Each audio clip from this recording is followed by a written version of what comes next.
Haleluya, haleluya, shalom blessed people. Kiranya berkat dan damai sejahtera dari Allah menjadi bagian kita semua sepanjang hari ini.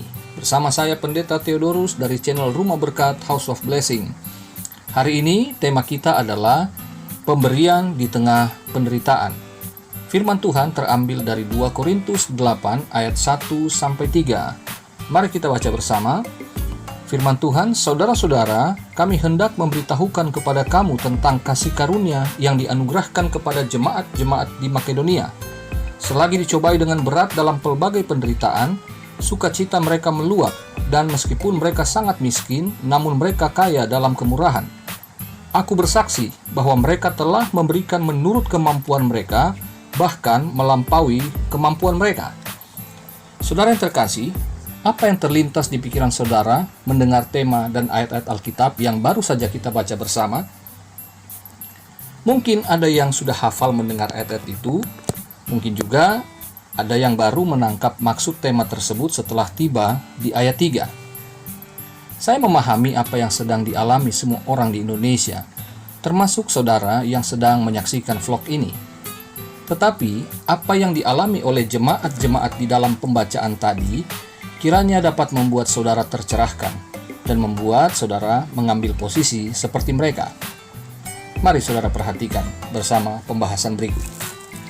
Saudaraku, dalam surat yang kedua bagi jemaat Korintus, Paulus sedang bersaksi tentang apa yang telah dilakukan oleh jemaat-jemaat di Makedonia. Nah, Makedonia ini adalah salah satu provinsi kerajaan Romawi di mana jemaat Filipi, Tesalonika, dan Berea berada. Tapi kemungkinan jemaat Filipi dan jemaat Tesalonika yang Paulus maksud di sini. Sedangkan jemaat Korintus adalah bagian dari provinsi Akaya. Jadi gini, ceritanya adalah jemaat Kristen Yahudi yang ada di Yerusalem sedang dalam kesulitan ekonomi yang parah dan sangat membutuhkan bantuan. Sebetulnya penganiayaan dan kesusahan ekonomi dirasakan di seluruh emporium Romawi di mana umat Kristen tersebar, baik Yahudi maupun yang non-Yahudi. Nah, saudara, Paulus kemudian menggerakkan jemaat-jemaat yang dia layani agar turut membantu jemaat Yerusalem, yang mana jemaat Makedonia dan jemaat Akaya telah melakukannya lebih dahulu. Saudara dapat membacanya dalam Roma 15 ayat 26. Pembahasan ini fokusnya kepada jemaat-jemaat Makedonia yang Paulus saksikan dengan suatu kebanggaan menilik dari apa yang telah mereka lakukan. Paulus sebagai rasul bagi orang non-Yahudi, dia takjub banget. Padahal jemaat Yerusalem yang berlatar belakang Yahudi sering melihat jemaat non-Yahudi itu hanya dengan sebelah mata. Tetapi yang mengherankan Paulus, jemaat Yerusalemlah yang sekarang dibantu dari Makedonia. Sangat mengagumkan bagi Paulus, karena jemaat-jemaat Makedonia sendiri pada saat itu sedang mengalami kesulitan yang sama sebetulnya, yaitu pertama, mereka sedang dicobai dengan berat dalam pelbagai penderitaan, dan yang kedua, mereka sangat miskin. Ini semua terdapat di ayat yang kedua. Jadi bukan cuma miskin saudara, tapi sangat miskin, berarti di bawah garis kemiskinan. Jadi keadaan fisik, mental, dan keuangan mereka tidak lebih baik daripada jemaat Yerusalem. Tetapi mengapa mereka tetap bisa memberikan bantuan kepada jemaat yang tadinya tidak peduli dengan mereka yang non-Yahudi ini? Saudara yang terkasih, inilah dasarnya jemaat Makedonia dapat memberi. Yang pertama, mereka merasa sebagai jemaat yang telah dianugerahkan kasih karunia Allah. Itu di ayat 1. Hal ini menyadarkan mereka bahwa posisi mereka di hadapan Allah adalah sekarang sebagai jemaat, sama seperti yang ada di Yerusalem.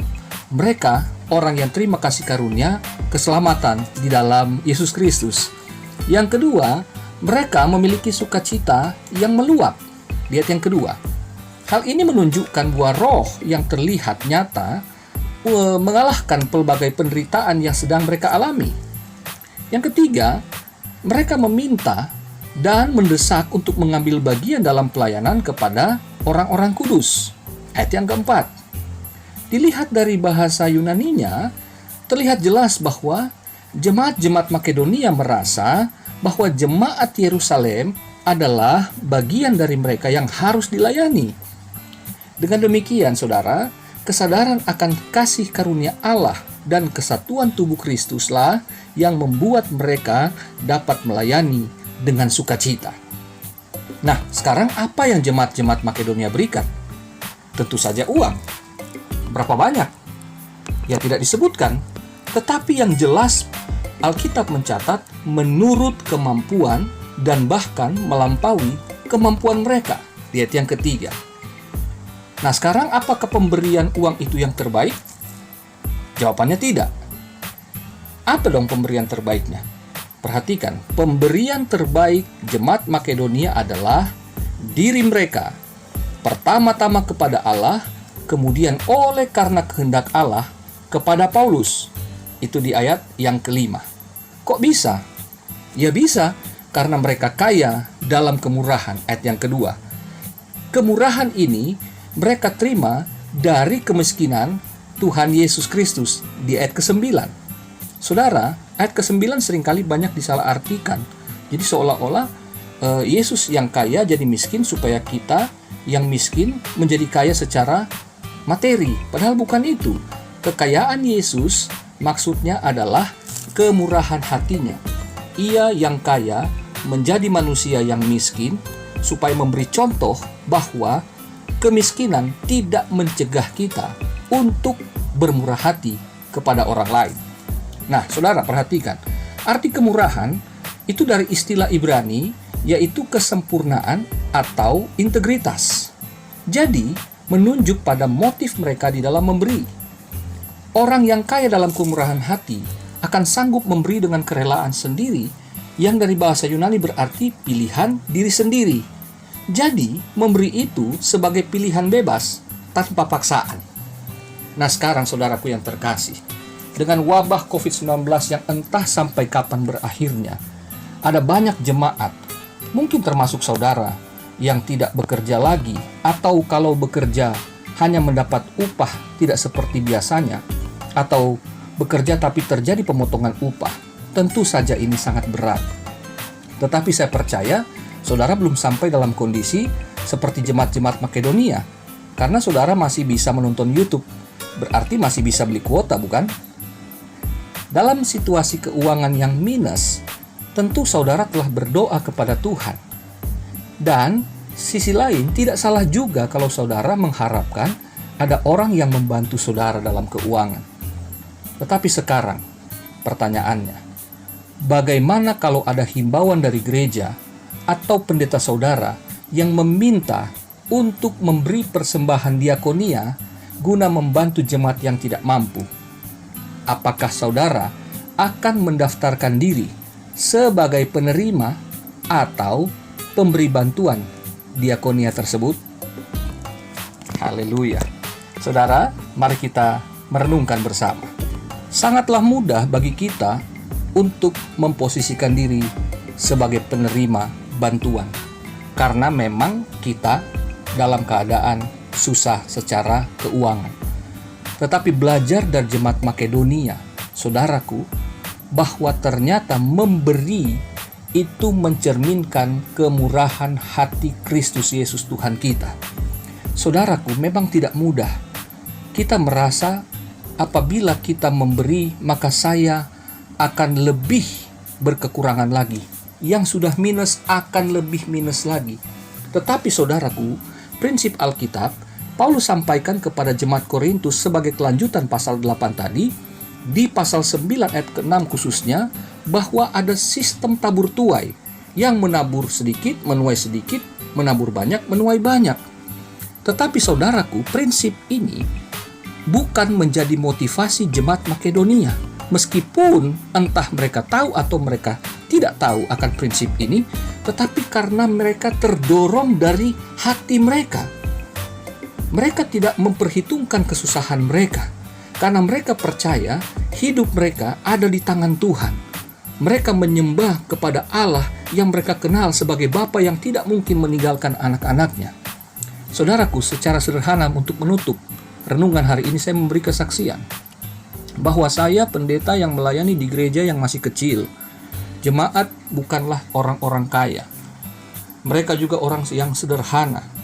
Tetapi ketika wabah ini belum berakhir dan tidak tahu sampai kapan, saya sebagai gembala tidak pernah menyerukan kepada mereka, meskipun di ibadah online saya menyampaikan firman, tapi saya tidak pernah meminta kepada mereka untuk mengirimkan persembahan lewat transfer atau apa saja caranya.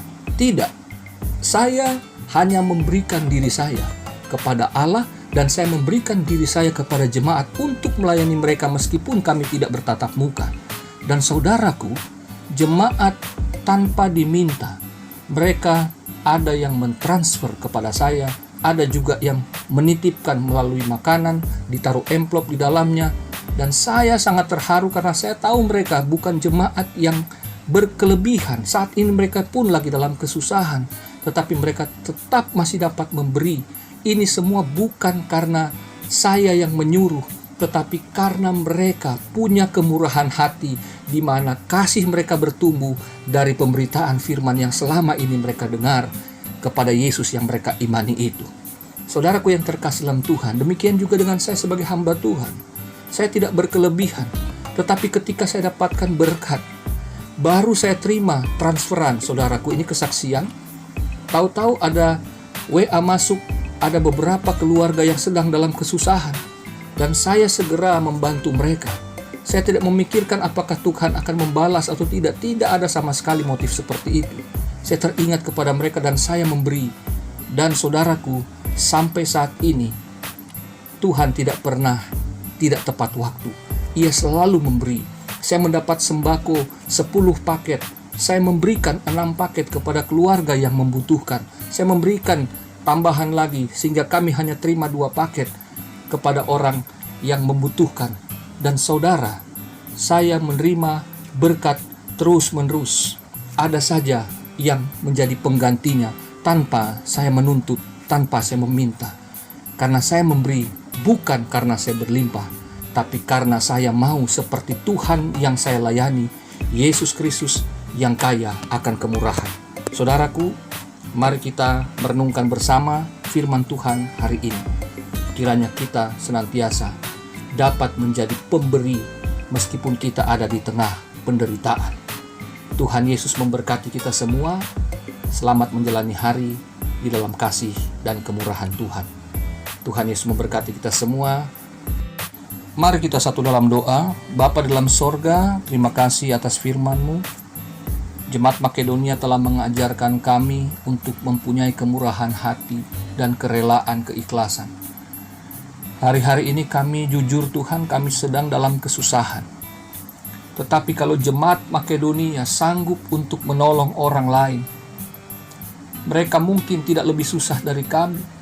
Tetapi kalau firman Tuhan sudah datang untuk menggerakkan kami percaya Tuhan, kami sedang dipakai oleh Tuhan untuk memberkati, untuk jadi berkat. Bukan karena kami kaya, tetapi karena kami milik Kristus. Kami satu di dalam tubuh Kristus. Jemaat yang berkesusahan adalah bagian dari diri kami juga Tuhan.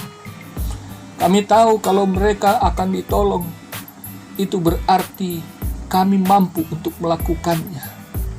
Ampuni Tuhan kalau kami seringkali terlalu banyak memikirkan diri kami sendiri.